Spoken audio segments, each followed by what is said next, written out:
Memilih data pembanding rata-rata industri untuk estimasi.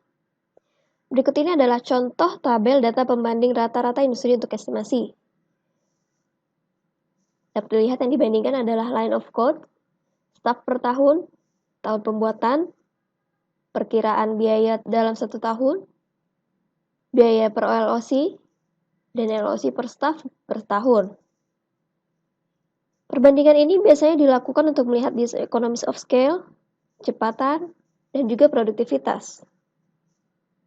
Sebagai contoh untuk permasalahan terkait economies of scale, pada IBM Checkout Scanner, biaya per LOC mencapai $55, sedangkan untuk produktivitasnya hanya 1.600 LOC per staf per tahun.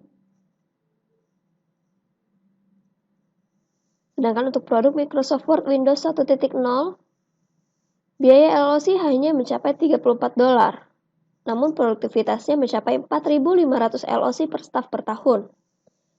Hal ini dapat dikatakan sebagai diseconomies of scale. Lalu untuk contoh perbandingan terkait kecepatan. Dapat dilihat bahwa produk Lotus 123 versi 3 dengan Microsoft Excel 3.0 memiliki perbedaan jumlah LOC per staf per tahun yang cukup jauh. Lotus 123 hanya mencapai 1.500 LOC per staf per tahun, sedangkan untuk Microsoft Excel mencapai 13.000. Untuk produk yang serupa, namun kecepatannya bisa berbeda hingga 10 kali lipat. Lalu ada pula Space Shuttle. Dengan jumlah staf mencapai 22.096 staf dan biaya per LOC mencapai $77, hanya menghasilkan line of code sekitar 25 juta LOC.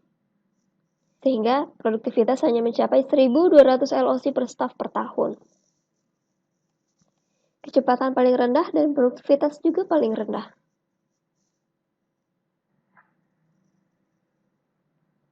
Estimasi alokasi effort pada setiap aktivitas berbeda-beda.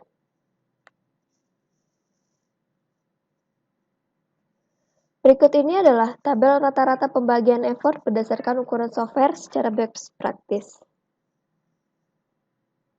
Untuk setiap size software, pembagian effort ke dalam aktivitas pengembangan software dapat berbeda-beda. Untuk requirement, semakin besar size, maka effort yang diberikan juga semakin besar. Untuk arsitektur dan perencanaan, semakin besar size, dan semakin besar pula effortnya. Namun dalam hal konstruksi, semakin besar size, semakin kecil effort yang diberikan. Kemudian untuk pengujian sistem, semakin besar size, semakin besar pula effort yang diberikan ke dalamnya. Dan untuk manajemen, semakin besar size, dan effort untuk aktivitas manajemen pun semakin besar. Setiap perusahaan perlu membuat tabelnya masing-masing berdasarkan histori. Kebutuhan ini dapat digunakan ke depannya seperti untuk modeling market dan lain-lain. Effort dari tiap aktivitas ini juga masih dapat di-adjust sesuai dengan jenis software yang dikembangkan. Dapat ditambah ataupun dikurangi. Tabel berikut ini merupakan contoh adjustment aktivitas pengembangan software. Estimasi kesalahan proyek dan estimasi langkah-langkah pengkoreksian. Untuk melakukan langkah-langkah pengkoreksian juga dibutuhkan data historis perusahaan.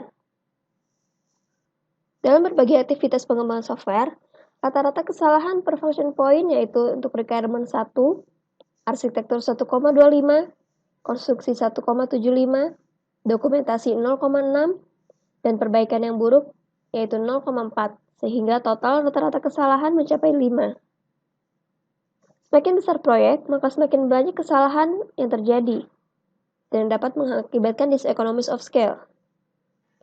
Sehingga effort tinggi untuk pengkoreksian banyak kesalahan akan menghabiskan banyak biaya. Berikut ini adalah tabel rata-rata tingkat perbaikan kesalahan berdasarkan levelnya. Estimasi jumlah kesalahan pada software yang akan diluncurkan serta langkah penanggulangannya. Dalam pengembangan software, aktivitas-aktivitas di dalamnya dapat menimbulkan kesalahan-kesalahan. Misalnya pada langkah requirement menghasilkan dampak pada kesalahan sebesar 1000 error. sehingga total kesalahan dihasilkan adalah 1000 dan sisa kesalahannya mencapai 1000. Lalu masuk pada langkah kedua yaitu prototype requirement.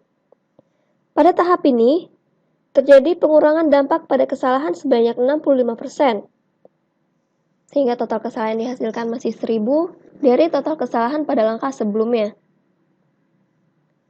Dengan adanya pengurangan sebesar 65%, mengakibatkan sisa kesalahan pada tahap ini mencapai 350 error. Lalu masuk pada langkah ketiga yaitu arsitektur, memberikan dampak sebanyak 1250 error. Sehingga total kesalahan dihasilkan hingga tahap ketiga adalah sebanyak 2250. Dengan adanya dampak kesalahan, menambah sisa kesalahan sebelumnya menjadi 1600 error. Dan begitu seterusnya hingga software diluncurkan. Pada saat peluncuran, total kesalahan yang dihasilkan adalah 5000 error.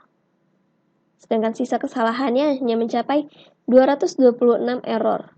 Sisa kesalahan ini hanya 5% dari total kesalahan. Dengan kata lain, kesalahan yang telah dihapus mencapai 95%. Tabel ini adalah contoh estimasi kesalahan pada sistem berukuran 1000 function point dengan estimasi perbaikan yang hampir sempurna, menghapus 95% kesalahan. Kesalahan dan langkah perbaikan mengacu pada hasil estimasi sebelumnya. Dapat dilihat pada slide sebelumnya.